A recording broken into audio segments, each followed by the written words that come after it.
We are trying to strike a balance with our teachers are trying to strike a balance as we transition into scoring by target. Instead of grading assignments, scoring the target, like, how does this evidence inform what the student knows and is able to do? Right. Okay. Right. We're finding that our scales don't necessarily, the ones that we have that we're working with, don't necessarily allow that to be very easy. And so it can be quite challenging. And so we're trying to get to a place where we can have a balance between what do we report on? Are we reporting missing assignments, or are we reporting on missing concepts and skills? And so we're kind of caught between two worlds here as we're making this transition, because our scales don't necessarily support scoring by target all the time. And so we're working on how to fix that. So I got a couple examples here that parents might see if they open up the gradebook. The first one is right off that creating and solving equations one. And you can see that the student has a topic score of 3. And below that, in the body of evidence, you'll see that those are assignments. Assessment 2A, Assessment 2BC, Quiz 2A, 2D, and you can see that they have numbers there. Okay, our math department is currently working on devising that curriculum, rewriting that curriculum to make scoring by target more easy. And eventually, by next year, we would like to have our teachers scoring by target here instead of by assignment. That's why in the body of evidence, sometimes you'll see numbers like that. Another example I have here is, this is from an English class, and you'll see a combination of numbers and letters. Some of these are assignments, like the summer essay, for example. It has multiple scales.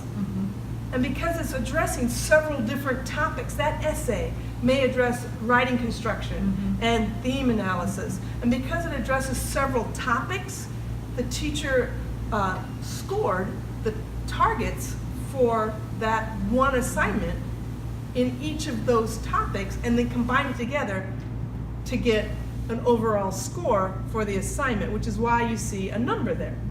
But they're also transitioning, trying to get to the point where we're grading, or excuse me, scoring by target. Thank you. I'm getting better with your help. When we're talking about scoring by target, you can see that this student has some things that in this scale that are that. And when we put them all together, you say, oh, how do they average that? Well, they don't average that. The teacher looks at this body of evidence and says, how much of the whole topic, how much of the scale, those level 3 targets, has a student demonstrated? And that's how you get the topic score at the top.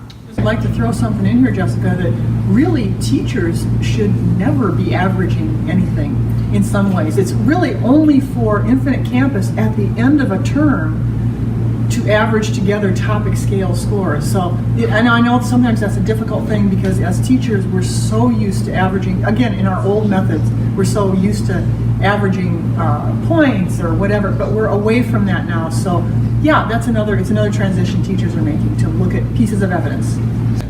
So trying to strike that balance between reporting missing assignments, so that if you don't turn in your assignments, you don't do your assignments, you can't really master the material. And so trying to find that balance between reporting missing assignments and reporting missing concepts or missing skills. Where do you need to work next?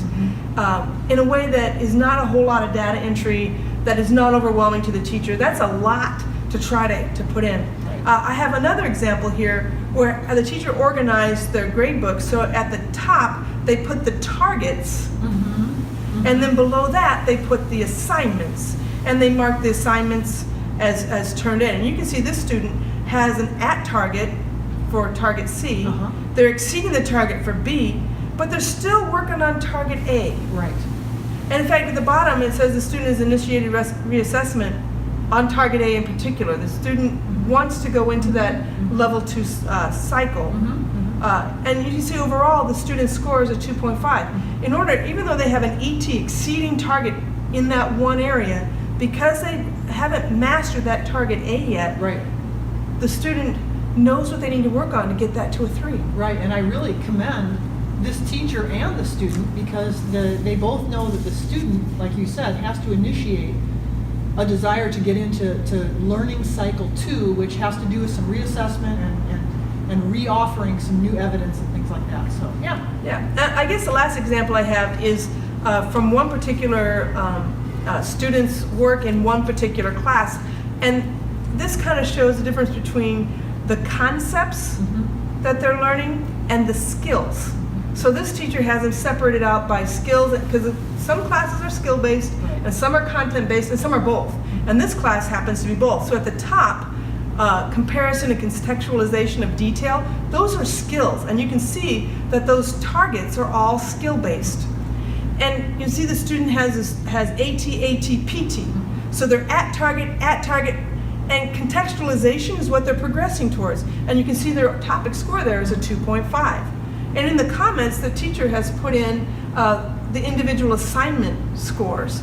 Instead of typing in every single assignment and putting in all that data separately, they just added onto their comments. Right. And then below that, these are specific content things that they have to know about Indigenous societies. And you can kind of see this student is still at a 2 here, and you can see what they need to work on. They have a couple of missings, like the migration and conflict. They're missing that assignment. So they haven't provided that evidence yet. Not met Indigenous societies, they've turned something in, but it is not meeting even the minimum base level. And they're progressing on 3 of those, but they're at target. So this student should not spend time on American Revolution. Right. They have that. So it can be confusing, the numbers and letters together while we're going through this transition. Our goal is to be scoring by target by next year in all of our SRG classes. Not all of our classes are SRG. Yeah, let's talk about that. Just parents are aware a little bit.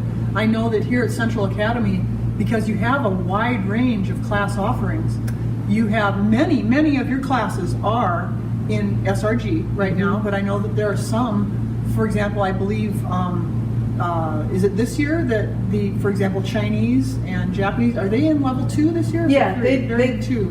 did level 2, and next year they'll be adding level 3 into the SRG family. And even in the year after that, it will be level 4, for example. That. So because there were too many to simply all push in at the same time. It was too much. So to be realistic and reasonable in how we did this. So are there others that way you can talk about or not? Oh yeah. And just in many of our classes, English and math and so on, our top levels are still not converted because we're trying to get it right.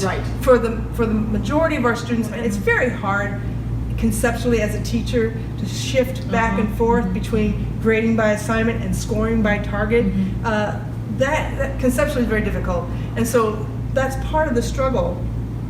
And it's not only part of the struggle for teachers, sometimes it is for parents as well, because parents may see a report card that has both types of scoring or grades or whatever, so we have to keep asking for parents' patience on this whole process.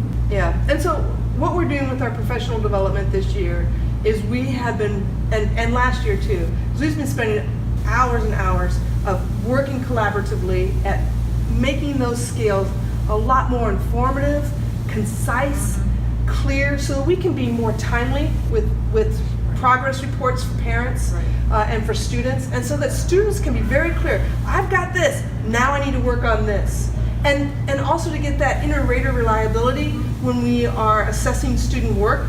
Am I assessing it the same way you're assessing it? So a student who's in the same class is getting a similar assessment of their work.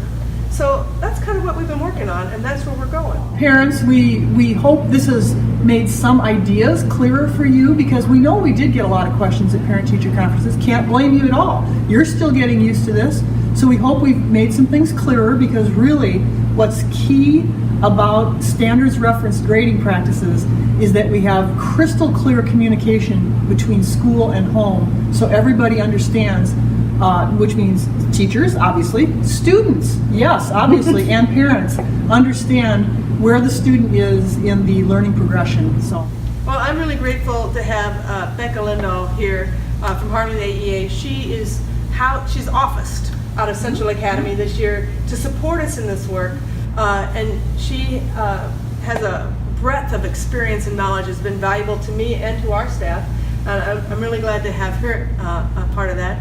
And I'm so thankful to be working with the teachers here at Central Academy, because they are so thoughtful and diligent and compassionate and dedicated and plain old passionate about their work and about making this clear for students. They want their students to achieve, because they know if students are doing well in their classes, they're going to do very well on their college admission tests. Right. It's going to really help them get to the next level. I totally agree. They're learning how to learn. They're learning how to be part of the learning. They're entering into partnerships with their teachers. They're learning how to track their own progress, which is really going to set them up very well for post-high school work. So I'm grateful to be part of the staff right now too, because these are just awesome teachers. You're an awesome leader. So thanks. It's all good. It's all good. So I think our tea has finally finished steeping. So we'll just. There we go. Thank you. This has been our fireside chat on Scoring by Target.